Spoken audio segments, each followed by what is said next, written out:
The dwarfs of Durin's line would always long to return to their lost halls of Moria. For over 1,000 years after the Balrog's awakening, this was merely a thought, a hope, until Balin led a dwarven expedition into Moria to reclaim their ancient kingdom, an expedition that would end in tragedy. What did Balin's company face? Did they have any success at the start? And what series of events led to their untimely demise? Hello friends, it's Carl here, and in today's episode we'll be following Balin's journey into the dark halls of Khazad-dûm. Following the events of the Battle of the Five Armies, the dwarfs prospered in their newly reclaimed kingdom of Erebor, which had been freed from the clutches of the dragon Smaug. Yet, as the years went by, they started to feel that they could achieve more, greater wealth and prosperity, and some spoke of returning to Khazad-dûm, for they felt that they finally had enough men and strength to reclaim it. Perhaps the dwarfs felt that this was the ideal time and opportunity, since most of the orcs of the Misty Mountains had been slain in the Battle of the Five Armies. And so, in the year 2989 of the Third Age, Balin decided to launch an expedition and establish a dwarven colony in Moria, even though Dain Ironfoot, the king of Erebor, counseled him against it. Apart from the promise of riches and prosperity, Balin also hoped to find one of the dwarven rings of power, that of Tror, for he was slain in Moria by a group of orcs. However, this hope was misplaced, for this ring had actually been passed down to his son, Thrain, who lost it when he was tortured by the necromancer in Dol Guldur. Now many of the dwarfs of Erebor joined Balin on this expedition, including Ori and Oin, and they planned to enter Khazad-dûm through the Great Gate of Moria, located on the eastern side of the Misty Mountains. Though their numbers had dwindled, orcs were still present in Moria, and the dwarfs would have to face them before they could reclaim their kingdom.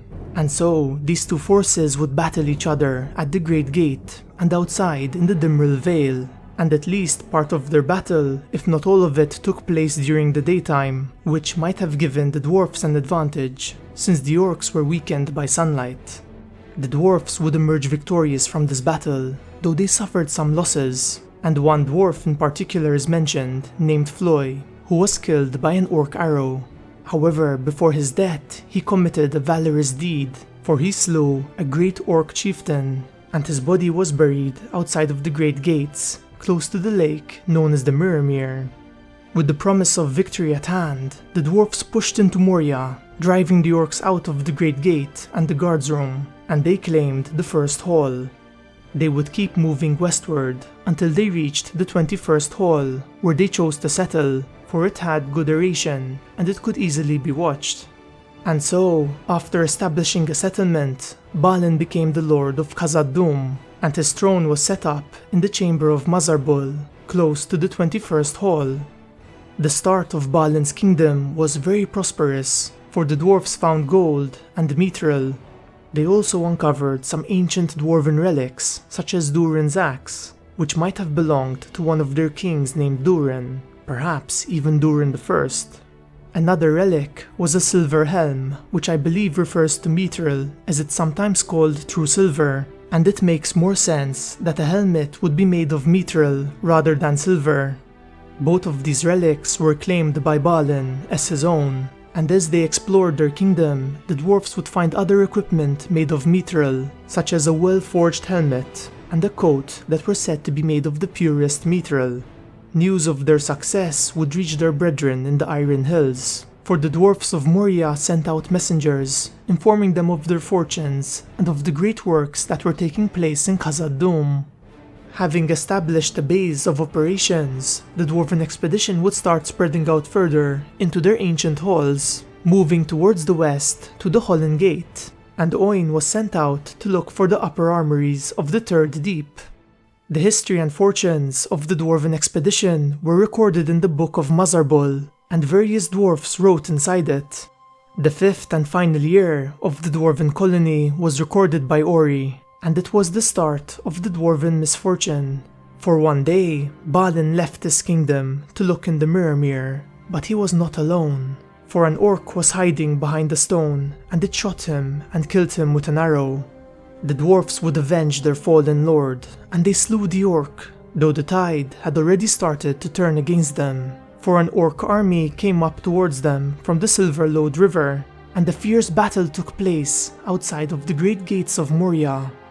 The dwarfs were overwhelmed, and they retrieved Balin's body and retreated back into their kingdom, barring the great gates behind them, though they doubted that the gates could hold off the orcs for long. And their fears would come to pass, for the orcs broke through the great gates, and they claimed the first hall, the Bridge of Khazad-dûm, and the second hall. These orcs were met with some resistance, for the dwarfs tried to hold them off once again, and 3 dwarfs named Frar, Loni, and Nali died bravely, while the others retreated further into their kingdom to the Chamber of Mazarbul, where they buried Balin. Their situation had started to look dire, and the dwarfs began to lose hope. Since the great gates were held by orcs, their only hope of escape was the west gate of Moria, and Oin would lead a party of dwarfs towards this gate. Yet once again, fate would be cruel to them, for the pool of water outside of the Holland Gate had risen, reaching the wall, and the Watcher attacked the dwarfs and took Oin. Only 4 of Oin's company would survive this encounter, returning to the Chamber of Mazarbul, and so the dwarfs were trapped in their kingdom, for the Watcher blocked the western gate, while orcs controlled the eastern one. Seeing that their end was approaching, the dwarfs accepted their fate, and they chose to make their final stand in the Chamber of Mazarbul. Their great kingdom would become their tomb, their final resting place. As they waited, they could hear the sound of drums in the distance, and I can only imagine what they felt as these drum sounds echoed around them, a sign of the doom that was approaching them, for the orcs were coming. By now, there weren't many dwarfs left alive in Moria, and the orcs surrounded both the western and eastern doors of the Chambers of Mazarbul. Besides these doors, the dwarfs would choose to make their final stand, and 30 years later, the Fellowship would come across many bones and weapons scattered across the floor, as a testament to the final moments of the dwarven colony.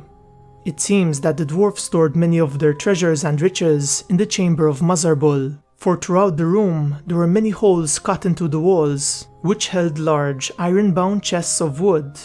All of these chests had been broken and plundered by the orcs, and the Book of Mazarbul was found next to one such chest, and it had been slashed, stabbed, burnt, and stained with blood. Yet parts of it were still legible, and Gimli kept it to return it to King Dain, and so the memory of these dwarfs would live on. Though this expedition had ultimately failed, it is said that dwarfs would once again reclaim Moria in the 4th Age, under their king Durin VII. If you'd like to learn more about Moria's history, I'll leave a link to my video above. I'd also like to hear your thoughts on the dwarven expedition. Do you think it was rash of them to try and reclaim Moria so early? And what do you think happened to all the treasures and relics that they had found? I personally believe that this expedition was destined to fail, for even if the orcs hadn't attacked them, we can't forget that the Balrog was still alive in Moria, and eventually the dwarfs would have run into it, and they would lose their home to this creature once again. Regarding their treasures and relics, I feel that the orcs would have plundered most of it, and the Mithril would have been sent off to Sauron. However, in the case of Durin's axe, which was probably one of the most precious relics for the dwarfs, I think it's quite likely that it was buried with Balin in his tomb, and so it was safe from falling into the orcs' hands. Since part of the Chamber of Mazarbul was destroyed by the Balrog and buried under a pile of rubble, perhaps the axe would be retrieved by the dwarfs once they reclaimed their kingdom. As always, just to be clear, this is simply my own speculation, and I'd like to hear your thoughts on this. Finally, since I'm expecting quite a few comments on this, I got the information for this video from some pages that Tolkien had drawn, which are meant to be pages from the Book of Mazarbul. They offer more details than the passages found in the Fellowship of the Ring, and they're really interesting to look at. If you'd like to check them out, I'll be linking them in the video description. Anyway friends, this wraps up today's video, and I hope you enjoyed it. If you're interested, check out our Facebook, Twitter, Patreon, Discord, and Loot Crate partnership links in the video description. And if you enjoyed this video, leave a like, and subscribe to join our fellowship today. I hope to see you all in my next video, where together we'll once again explore the magical world and lore of Middle-earth.